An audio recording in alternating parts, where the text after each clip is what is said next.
Hello बच्चों, let's read this question. So the question is, a primary cell has an EMF of 1.5 volt.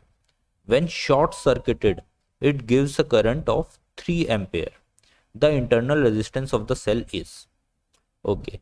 So देखो इस question में क्या किया है, आपकी एक सेल है, ये आपकी सेल है, let's say it is 1.5 volt का ईएमएफ आपको दे रही है, और इस सेल का जो कुछ ना कुछ इंटरनल रेजिस्टेंस होगा, let's say this is the internal resistance of your cell small R, और आपने इसको शॉर्ट सर्किट कर दिया। अब देखो शॉर्ट सर्किट के केस में क्या होता है, आप जो भी बैटरी या सेल है उसके पॉजिटिव और नेगेटिव टर्मिनल को एक दूसरे से ज्वाइंट कर देते हो।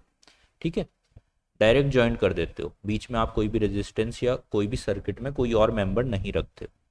तो ये आपका शॉर्ट सर्किट का केस होता है। और जब आपने इसे शॉर्ट सर्किट किया तो आपने देखा इसकी जो ब्रांच है इसमें कितना करंट फ्लो हो रहा है, 3 एम्पियर करंट फ्लो हो रहा है, राइट। तो अब आपसे पूछा है इस सेल का जो इंटरनल रेजिस्टेंस है वो कितना होगा। सो जो की कॉन्सेप्ट आपको इस क्वेश्चन में आना चाहिए था वो क्या था, वो आता है कि आपका शॉर्ट सर्किट जब होता है उस केस में आप किस तरीके से सेल को कनेक्ट करते हो।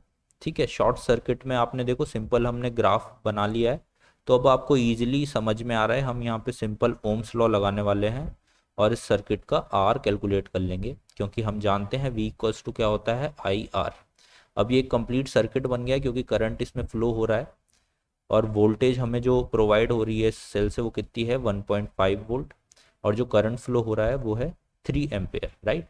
और जो इक्विवेलेंट रेजिस्टेंस है, देखो पूरे सर्किट में कोई भी एक्सटर्नल रेजिस्टेंस कनेक्ट नहीं हो रखा है, तो इक्विवेलेंट रेजिस्टेंस जो आ रहा है वो क्या होगा, वो सिर्फ इस छोटे इंटरनल रेजिस्टेंस की वजह से होगा।